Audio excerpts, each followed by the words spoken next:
New Thought Media Network. We are a global broadcast network of positive music, media, and entertainment, inspiring humanity's evolution along the journey of enlightenment and creating a world of love, peace, empowerment, and prosperity for all. New Thought Media Network. Positively inspiring.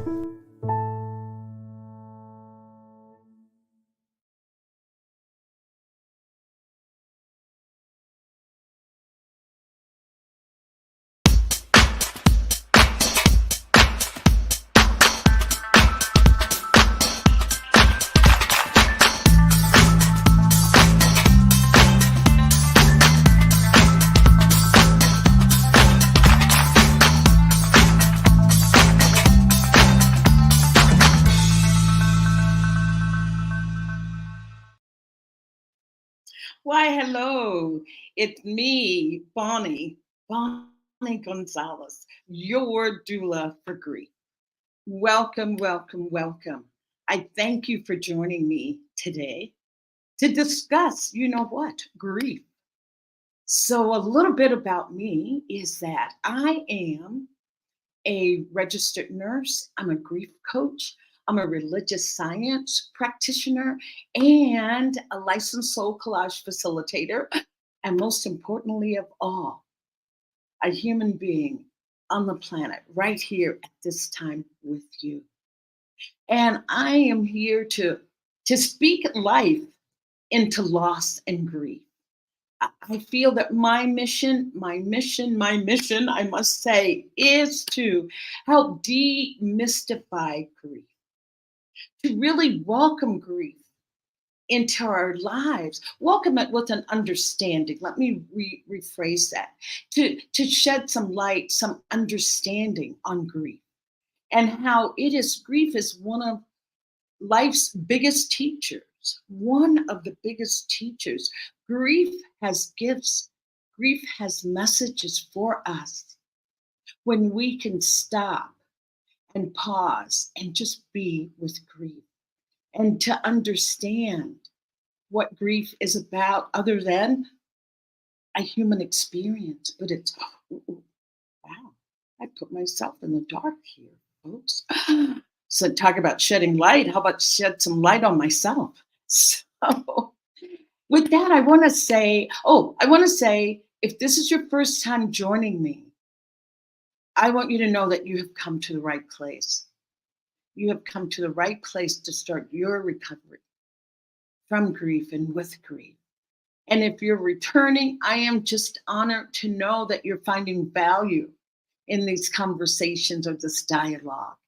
And I invite you to really make this hour about you. Get yourself a cup of tea. If you're watching live, you have time for a cup of tea, to get a cup of tea. If it's a replay, push the pause button and come back. But I want you to make this hour about you and for you. And I'm going to start by explaining what is grief. And grief is just caused by loss. I don't want to say just, because losses are intensive for us as humans. Loss really puts us into grief. And when I say loss, I mean any expected or even, unexpected event, but even an expected event that happens that changes your life in a way that you can't go back to the way your life was before. And that loss can be, I always take my hat off and I honor death as the biggest loss that we will experience as humans, the loss of a loved one. But that's not the only loss that we encounter in life or will experience in life. There's loss of relationships, divorce, that's a big loss, and even loss of friendships. Geographical moves that takes you away from your everyday life as you know it and your everyday friends and activities. A geographical move can put you in a new place and space within yourself and leave you grieving for what you had before. Um, Other losses, as I said, death, geographical moves. Oh, illness. That's another one. Surgeries that leave our bodies different than what they were prior to the surgery. Aging is a loss. I'm dealing with that. It's like, oh yeah, I'm trying to make friends with aging, and body changes and things that happen with aging. So and don't forget a loss of a job, either being fired or even getting a promotion, and suddenly you're with new people, your new responsibilities. So all those things are losses that then put us into grief. And grief are the emotions that we experience. The first thing we think of is sadness. Anger is another one that we can hold on really tightly to when we're in grief, holding on to anger. Confusion, even numbness, the sense of I don't feel anything. I don't feel anything. And also joy. Joy can be a part of it.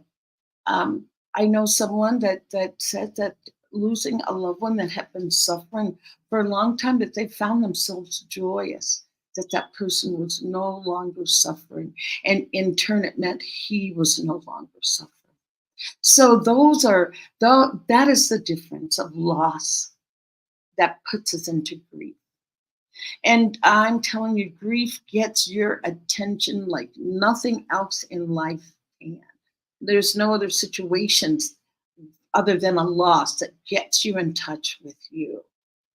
Get you asking yourself, what do I want? What do I need? I want to read something from Ayala Van Zandt. I just love her. Um, because she looks at loss and grief as just transformation, and maybe if we can start holding it in different ways.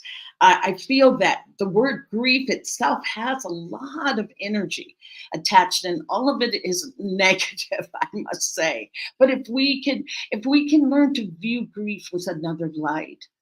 I had someone, a person I had just met the other day, and they asked me what I do. And I said, oh, I'm a doula for grief, or grief coach. And she said to me, oh, grief, don't you find that depressing? And I just said, no, when I'm talking about grief, all burners are fully lit. I am truly alive because I, through my own personal experience, have been able to see the gift of grief. And that's all I want, is for others to begin to see the gifts of grief. And when I can allow myself to grieve wholeheartedly, full bore, I give other people around me permission to do the same.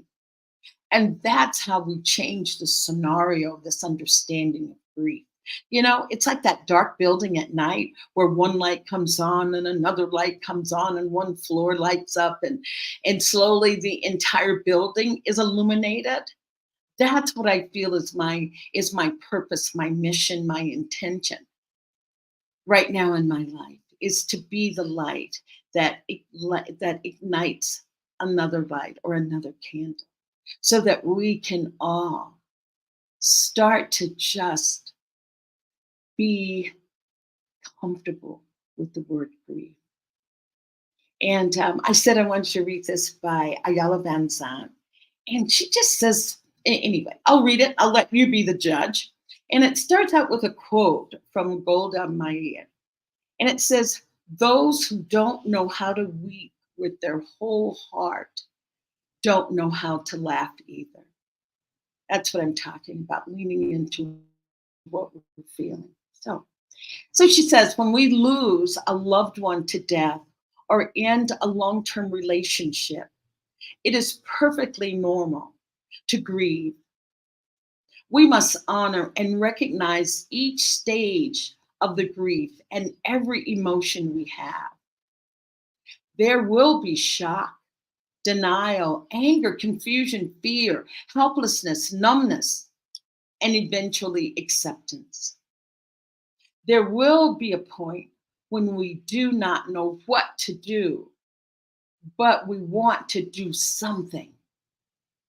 At that point, when we do not know what to do, but we want to do something, it is at that point we must understand and accept that there is no death. There is not an end. There is only transformation.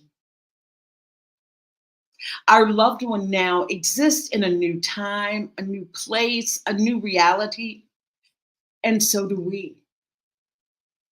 The relationship as we knew it has been transformed from the physical to the spiritual, from marriage to separation, from loveship to friendship.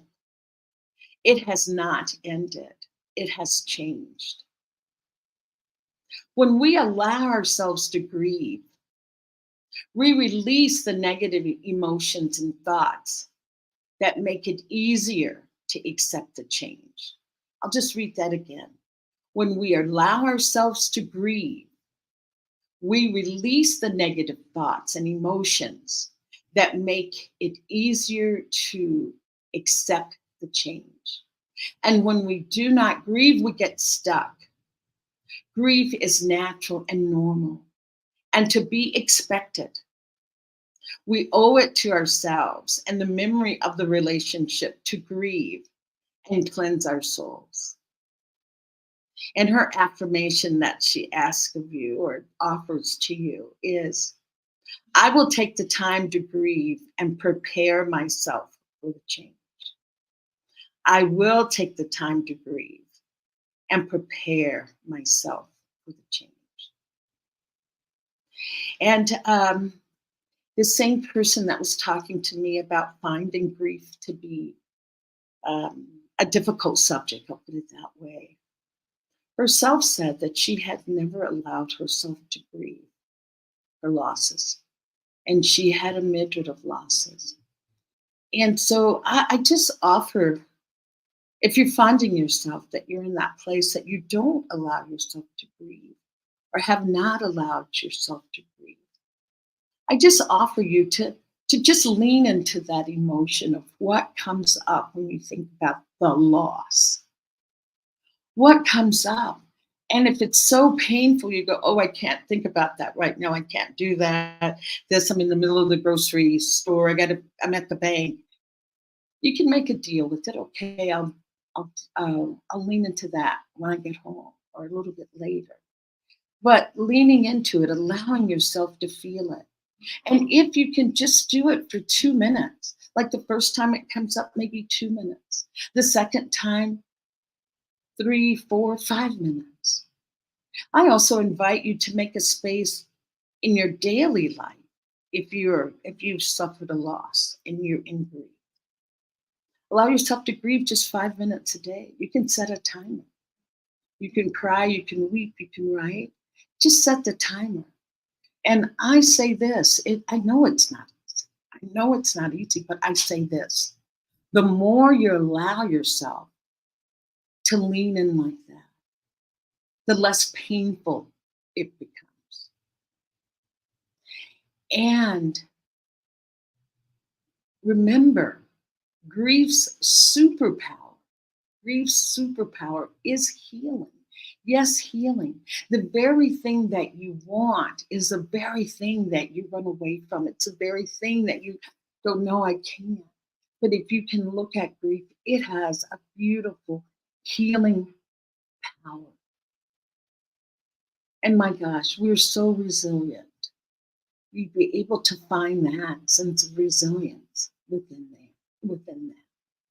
So I just wanted to read that and to say that, to just lean into grief if you're finding yourself not wanting to, just 2 minutes, 3 minutes. And if you really are stuck with grief and it's been going on for a while and you're feeling like you're really just depressed, reach out for help. Reach out. Be it, there's support groups, I'm sure, looking around to find friends that can support you right where you are. And also there's professional help. I'm a grief coach. I'm available as well. So reach out. My tagline for grief is don't do grief alone. Don't do grief alone. So that's my spiel on getting ready for a discussion on rituals that can help us move through grief. So that's our theme for today. Our theme for today is the power of creating rituals to heal grief. Creating ritual to heal grief. So what we're going to do, I'm going to take a break and come back, and we'll talk about ritual. I even have plans to do a ritual if everything here on my end cooperates. It's been one of those days where it's like, oh, the energy has its own. It has its own flow, and I'm trying to get into the flow of that energy versus forcing the flow into me. So anyway, so we'll take a break and we'll come back and discuss creating ritual to heal grief. Please help us say thank you to our organizational sponsors, including the Hefferland Foundation, Affiliated New Thought Network, International New Thought Alliance, Science of Mind Archives and Library Foundation, Center for Spiritual Living Denver, Center for Spiritual Living Midtown, New Thought Philadelphia, Planned Happiness Institute, Summit Center for Spiritual Living, One Heart Retreats, Center for Spiritual Living on the Lake, Unity Kitchener, Unity Spiritual Center Ottawa, Om Center for Spiritual Living, Satya Center, Begin Within Ministries, Center for Spiritual Living North Jersey, Unity of Savannah, and the Center for Spiritual Living Seattle, as well as all of our individual donors. Thank you for being part of the New Thought Media Network. Please like, share, and subscribe. New Thought Media Network, positively inspiring.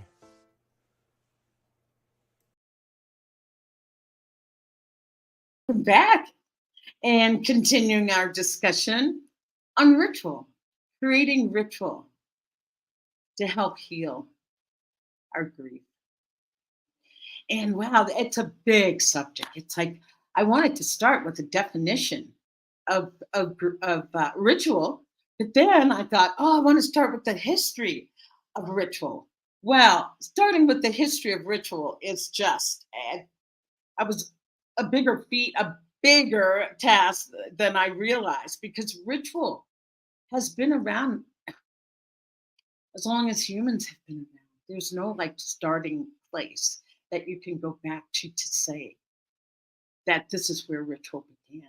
It's just really a rather kind of a mystical way that ritual has come about. But ritual is such a part of our life. A ritual, it's even getting up in the morning, getting up, washing your face, brushing your teeth, going through that, welcoming in a new day, making your bed. That's a sort of a ritual as well. And so it's just such a part of our lives. And I'll talk about a little bit about some rituals around the world, but I'll start with the definition of ritual.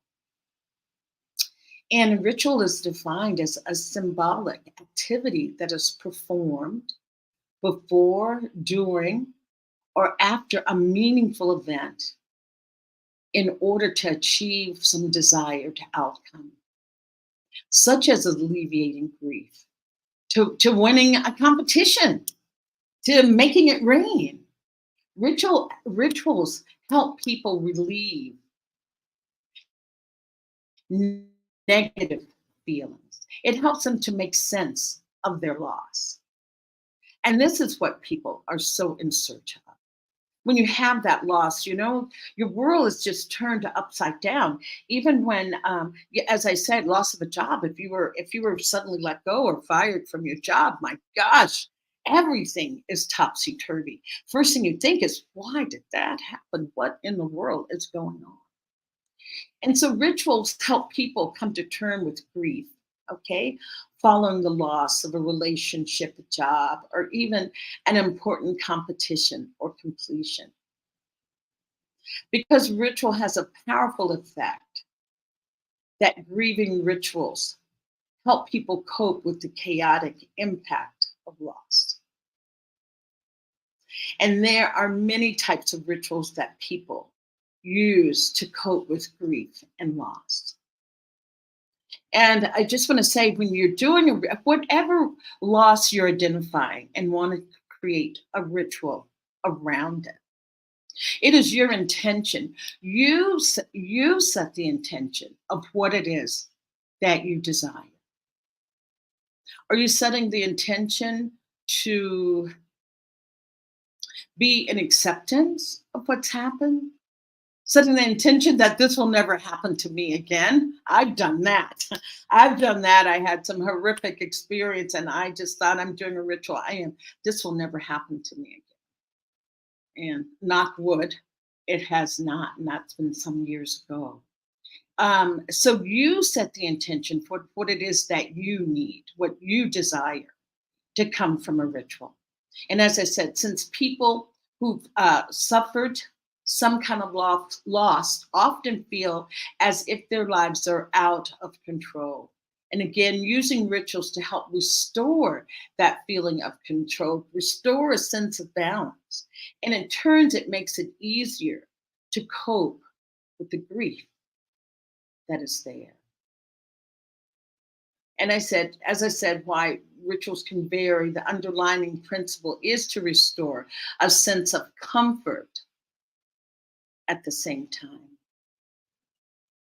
And I did so much research on grief, on rituals and grief, that, I did it really more on rituals. There were just so many, things that came up. There was one, I want to say it was Rome and I should have written it down, but I so love this ritual and it lasts for 3 days. And it's done so that people are not feeling so oppressed by their lives, so oppressed and that things are out of control.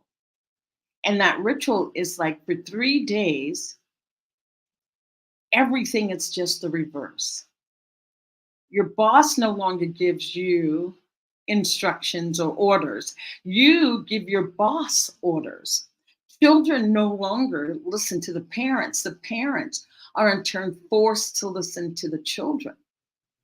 And it just goes on. Everything is reversed. And they were just talking about, you're allowed to, go and call your boss, whatever term you want to call them that's not nice, a airhead or jerk or whatever comes to mind that would not be acceptable, that you would get fired for using such language. You were allowed. And this went on for 3 days. And it was such a ritual in the culture and such an ingrained part of the culture that people did not take offense when it happened. That they understood that this was happening for 3 days and that after that life would go back to normal. And the whole idea was that afterwards, there's people that didn't hold power, didn't feel devalued or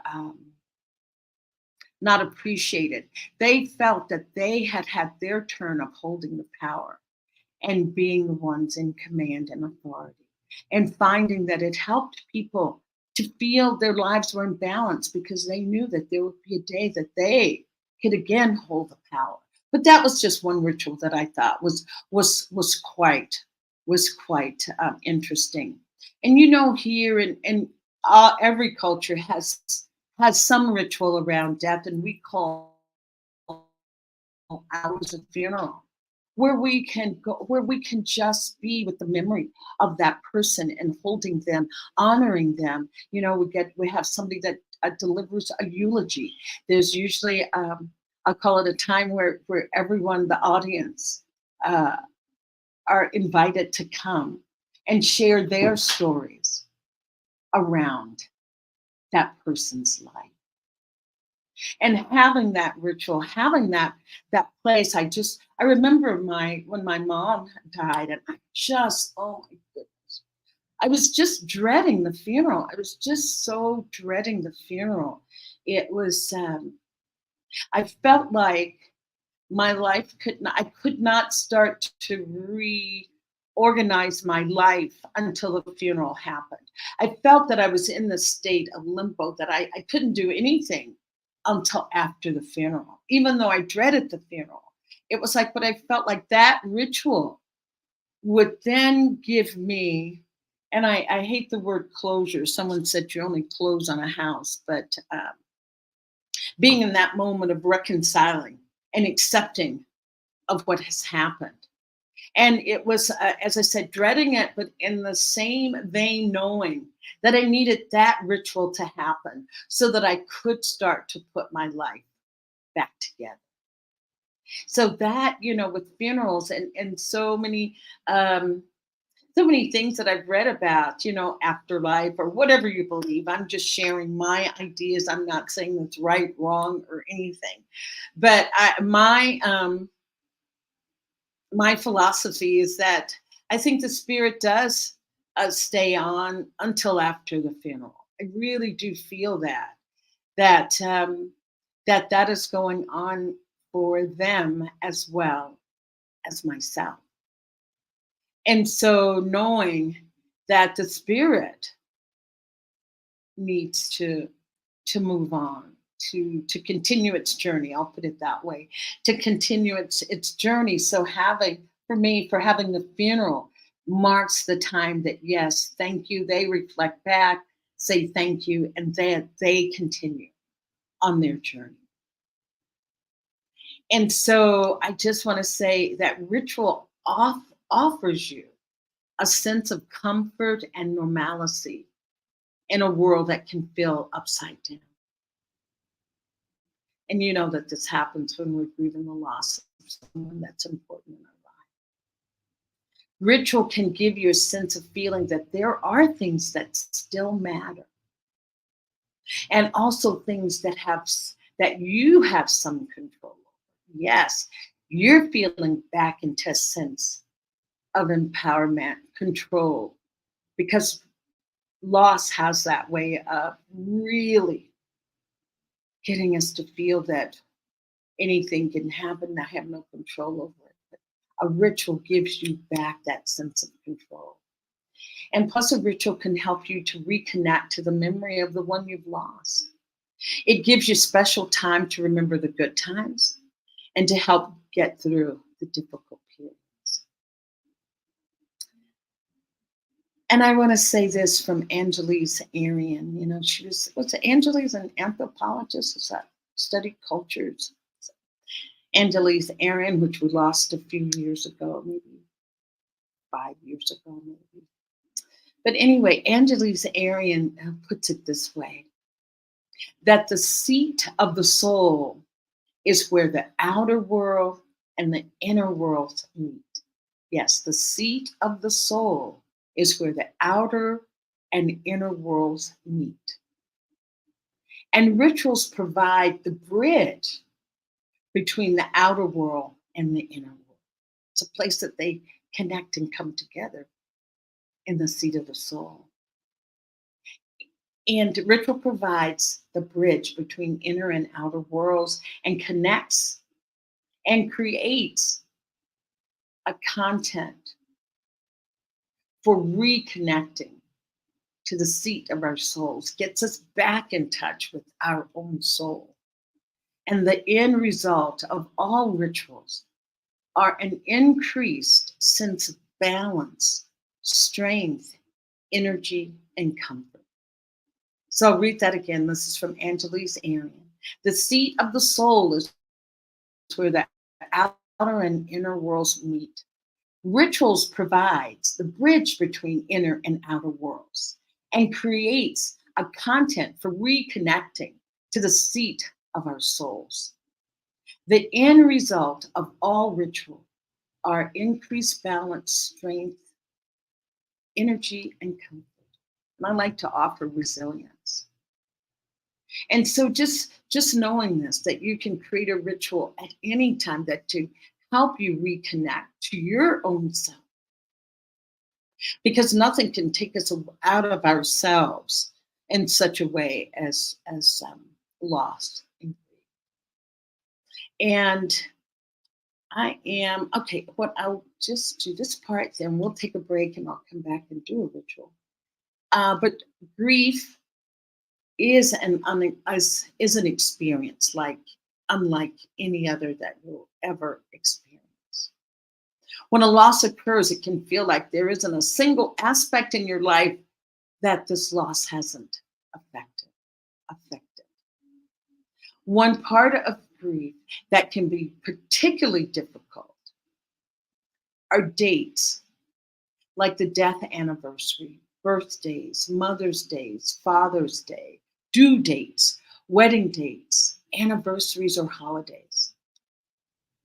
Not only are these days themselves awfully filled with grief, but the days and weeks leading up to them can bring feelings of anxiety, worry, sadness, uncertainty, and dread. People choose various ways to honor their loved one on these challenging days, but many find it hard to know what to do. So it can be helpful to make a game plan for these days in advance. It can also help to make plans that can be easily changed depending on how you feel once the day has actually arrived. Asking your family and friends for support can be vital. So I always say that have a plan for any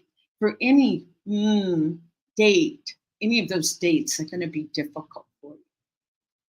And not letting the day catch you off guard. And that's why planning a ritual that can bring you comfort, if that's what it is that you need to feel comforted, you need to have this sense of feeling secure. And out of all of the research that I did around grief and ritual, and not just grief, I'll say with rituals, since that is our theme, is the power of ritual to heal grief, that all rituals came from that place of people needing to make sense out of events that happen in their lives, like protection from diseases and from natural disasters that would help. So they wanted some sense of security, comfort, and also by having ritual builds that sense of connection. We all want to feel connected and that we belong and sense a part of community.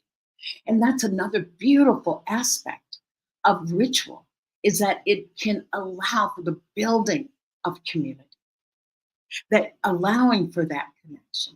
You're sharing a same bond, you're sharing the same cause, sharing the same intent at that moment, which builds connection, which is what helps us heal through grief, is by being in community, being connected.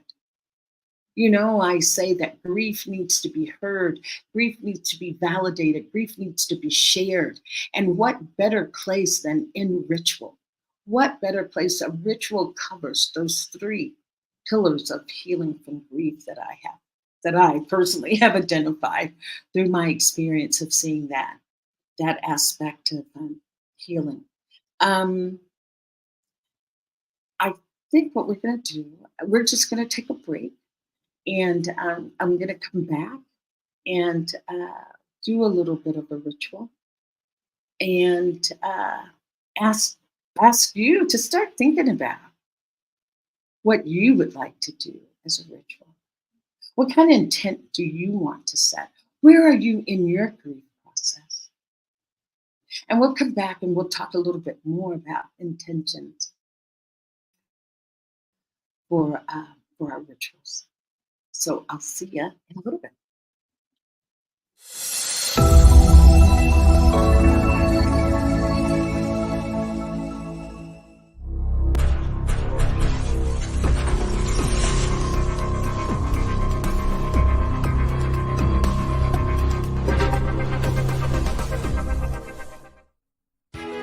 New Thought Radio, music from all your favorite New Thought artists. From Jamie Lula, Karen Drucker, Gary Lynn Floyd, Ricky Byers, Daniel Nahmod, Eddie Watkins Jr., and many, many more. 24/7 New Thought Radio. Positively inspiring.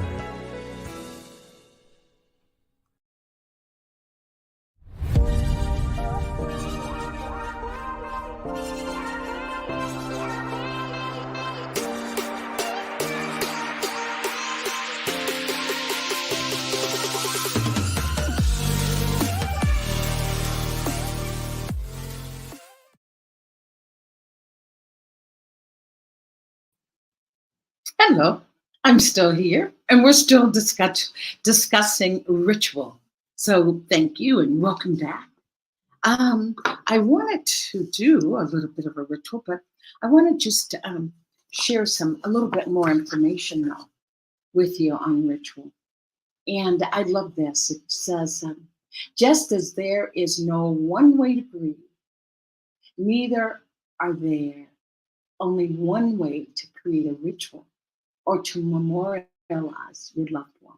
So we'll choose loved one today, but if you want to make a ritual for any other loss that you've had in your life, and when I say loved one, let's include our pets. You know, our pets are really our loved ones. They are loved ones that love us unconditionally without your, getting your PhD or making the bed or cleaning the bathroom. Your pets love you regardless. So let's include pets in that also. And so I'll just define ritual once more. A ritual is defined as a ceremony or body of ceremonies. Repeat it routinely. A ritual may also be seen as a social gesture. Do you know that? Oh, I guess we do know that. Don't we have weddings? Aren't those very social gatherings? There are no rules about how rituals can be done. You can perform them privately or share them with others. They are ceremonies of meaning and intent. That is the part that is so vital here to understand. Meaning and intent. And that's what I'm saying. It gives you control to say what you want the intent of your ritual to be. And then I found some ritual types or 4 categories of ritual. And the first one was continuity, a ritual in which the bond to your loved one is affirmed and acknowledged as ongoing. A transitional ritual would be a ritual that acknowledges healing and movement from a place of pain. The third one was reconciliation, a ritual of amends or forgiveness. There are so many people that I've met, clients, or just in general, that really could take this ritual to heart, a ritual of amends or forgiveness. Because so oftentimes, the reason a person is finding it hard to move forward in their grieving process is because there's feelings of guilt. I didn't do this, I didn't do that, I didn't have the best relationship with my dad and my mom or whatever, but you can do rituals around that to heal that. One that I will just say that I've done myself, that a ritual is lighting a candle.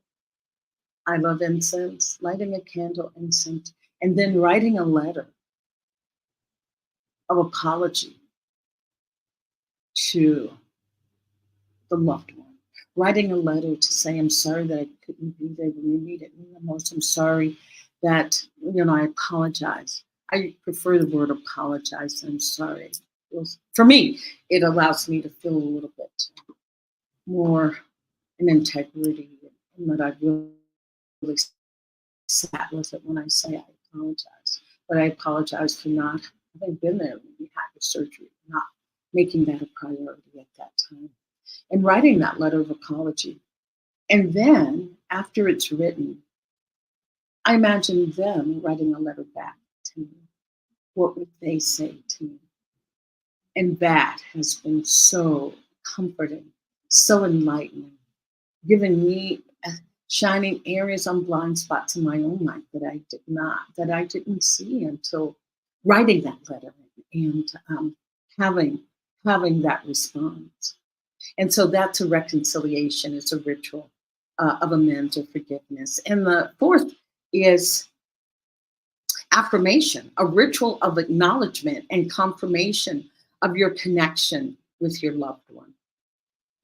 The goal of the ritual is to transform the experience by creating a bridge between the concrete and the symbolic, creating that bridge that Angelise Arian talked about. And the symbolic, the conscious and the unconscious, the participant and the community, the world of the living and that of the dead.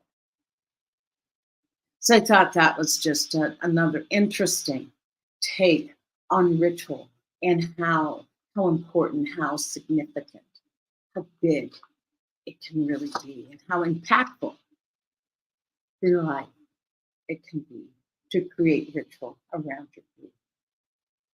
And this is just something to think about when you're creating a ritual or a memorial experience.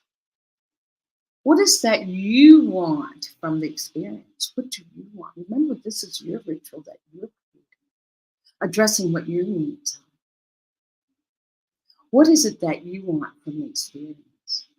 What materials and space do you need? Do you need to be outdoors? You want a small room? You want to be in a chapel, a sanctuary? What materials and space do I need? And what might I want to share? Who do I want to share this with? Who might I want to share this experience with? Whatever comes to mind. If it's like, no, I want to do this alone, so be it. There's no right, there's no wrong way. Again, this is your ritual. And then when will I do the ritual? When do you want to do it? Do you want to do it on any of those anniversary dates that we talked about, or using some of the natural cycles of the natural earth cycles, like be it a solstice or equinox, a new moon, a full moon? When do you want to do the ritual? You want to do it every Sunday, every Wednesday was a special time with you and your loved one. So those are the questions to ask yourself around that. And then lastly is when you're performing the ritual, you have an opening to your ritual, an opening and a closing. I invite that. An opening to the ritual where you state the intention of the ritual. You may wish to invite others to participate. Then you begin the ritual. Then allow time to take in the experience and to celebrate the memorial or to celebrate your ritual. And I thought that I would do a ritual, and this came really right this morning that I should do this ritual. And I'll tell you why. My mother made her transition 7 years ago. It's been a while, but I don't have any dreams about her. I'm really a prolific dreamer and have lots of dreams and lots of messages that come to me. And I'm just like, so disappointed that my mom has chosen not. I'm disappointed that she's chosen to be so silent. Okay, that's where I am. I want more connection. I feel that. I feel that there's a continuation, that just like Ayala Van Zandt said, that there's no end. For me, I feel there's a continuation, and continuation in different realms. So I am going to do a ritual, and what I have, I'm sure you can't, I don't think you can hear it, but I have a bell. That's what I have here on my altar. I have a bell, which is for sound. I have candles, which is for light. For me, it's shining light into darkness, knowledge, water for purification, and then burning some incense, and that's also for purification. And I am going to light my candles. And as I said, my intention is for my mom because, as I said, she's been gone 7 years, and I did not have a dream about her until last night. I was just, oh my gosh, I am still so honored that she chose to visit me last night. So that's what I want to do. I want to do a ritual honoring her, thanking her, and letting her know that my love for her still continues and grows. That, we lose our loved ones physically, but there's a physical loss. But do you realize our love still grows for them spiritually, emotionally? There's no stopping love. And love is the greatest power of all. So this ritual, it's called a 5 candle ritual, but it's just me and I'm having a hard time navigating 5 candles. So I will still, I have 3 candles, but I will still do the affirmations for each candle. And so what you can do with this 5 candle ritual is 5 candles and a reading. And it's 5 candles of your choice. You can place them in a circle, however you want to place your candles, a single file, but I'm doing in a circular fashion. And it just that you can use this at any time that you want to honor your loved one or honor your grief, and making a space for your grief. And for me I'm just acknowledging my mom today. So I'm going to ring my bell 3 times.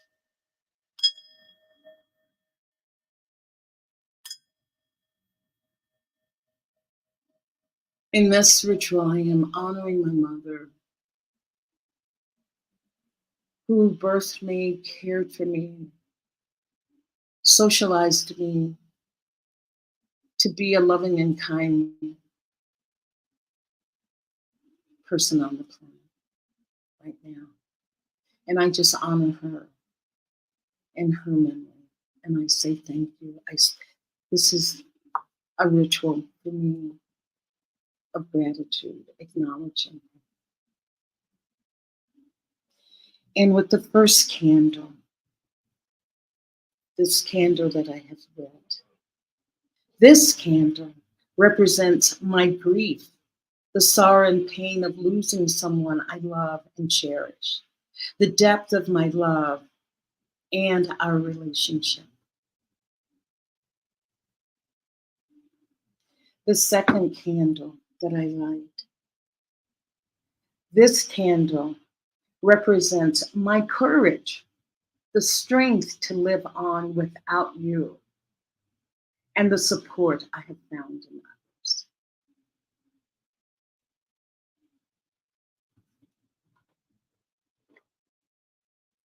And then this light represents my memory of you, memories of joy, memories of challenging times, and of the dreams we had for our future together, the memories of you and me.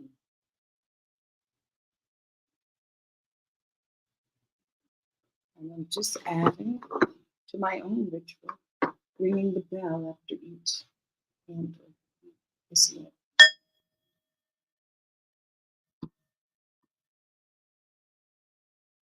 This light, this candle, represents my love, the love we shared and created, and the cherished place in my heart where you always live.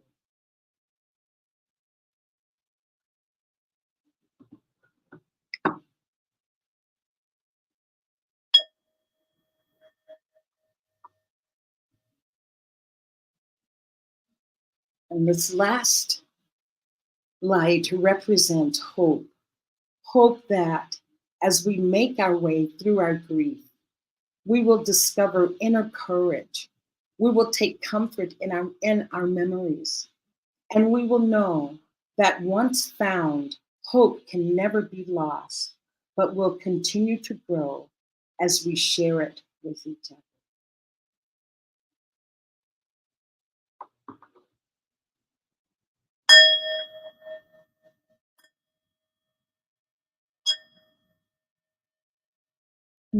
Ashe, Aho, Amen, and so it is. Look how easy, how simple that is. But I just want to be in a moment of silence for this ritual that I have just performed, honoring my mother, Gladys Sweets.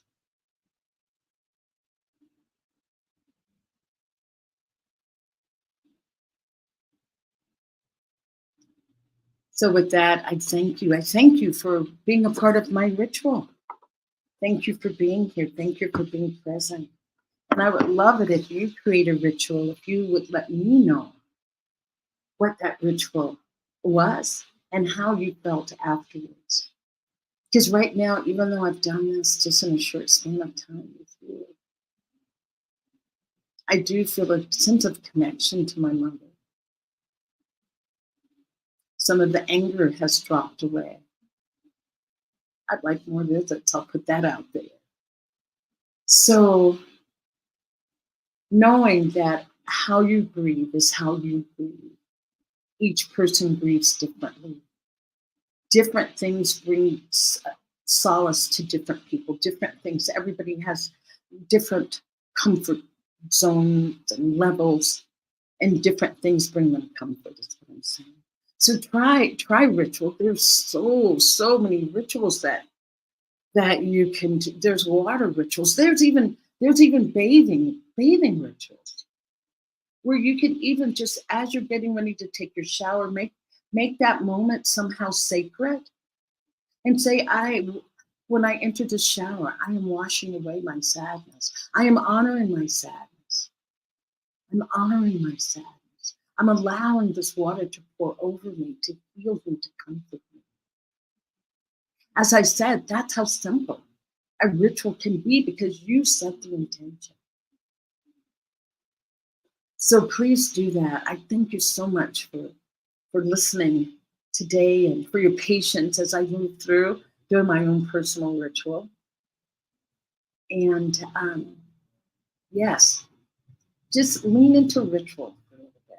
Do some, or just think about what's your favorite ritual. I see that we have Debbie from Liverpool.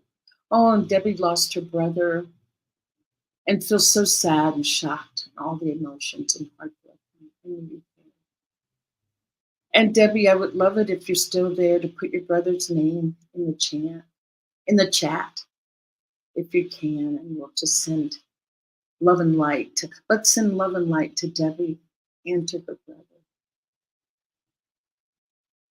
knowing that the divine Holy Spirit brings comfort, peace, and joy. Neil. So Neil, sending you love on your journey. And knowing, Debbie, want you to know that Neil is never far from you. He is closer to you now than he is in life. He's closer to you than the eyelashes on your eyes. He's that close. Talk to him. Let him know. Pour out your heart to Neil. And know that I'm embracing Neil in this ritual as well. So thank you. Thank you so much. Our time is getting away. I just wanted to talk about some of the programs that are available here on New Thought Media. Debbie, just to let you know, there's so many really wonderful programs that can bring you comfort, allow you to really find out more about yourself as well, especially with sadness. That some of the programs can really be uplifting in a place that brings you some comfort during your darkest time. Comfort and a sense of connection, that there are people that care. And we at New Thought Media here, we do care. We're prayer twice a day. I know it's 8:15 Central Time. No, it's 8:15 Mountain Time, AM and PM, twice a day. They're prayers. Debbie, you can tune into that to find comfort and solace. We also have Reverend Webb, who's on Sundays. I call him, I think he's a psychic, but we won't say that word. He may take offense. He's intuitive. He is an intuitive speaker and love listening to him. And also we have Fireside Chat on Friday nights with Michael Mangus. He's a hoot. He'll make you laugh, Debbie, that's for sure. And then we have poetry, prayer, and practice, which I believe she's tomorrow. And check her out at that time. And then there was a new show that I had not seen, Spiritual Toolkit. I'm tuning in on Thursday so I can get my toolkit restocked. And that's with Reverend Brock Ford. I believe he must be new, and if he's not, Reverend Brock, I so apologize, but please. Oh, and Debbie's asking me what time are these in the UK. Now I know that if I say it's Mountain Time, that's 7 hours, because I'm 6 hours. I am Central Time, so I'm 6 hours behind the UK. So you are 7 hours ahead. So you got to tune in early. Oh no, you can do the early. You can do the 8 a.m. prayer and be there. Yes, there you go. Thank you, Debbie. So yes. Oh, so we stopped at Spiritual Toolkit. Oh, and then Zoe on Thursdays at 12 noon. And Debbie, so that would be 8 p.m. I think I got that right, Debbie. 12 noon. Zoe is on Choice, Your Creative Superpower. Listen to him. It's a 30-minute show. He just gives so many wonderful, beautiful nuggets of wise wisdom. So I am going to have to say goodbye. This time goes by so fast. But here's what I want you to do. I don't want you to do grief alone. Do not do grief alone. I want you right now to go and look in the mirror and look yourself in the eye and say, I love you. What do you need? What do you need today? Whatever comes up, I want you to honor that, because you are so worthy. You're so worthy of having your needs met. And I say thank you. I'm feeling so honored that you joined me today. Again, I am Bonnie Gonzalez, your doula for grief. I am a grief coach, so I am here for you.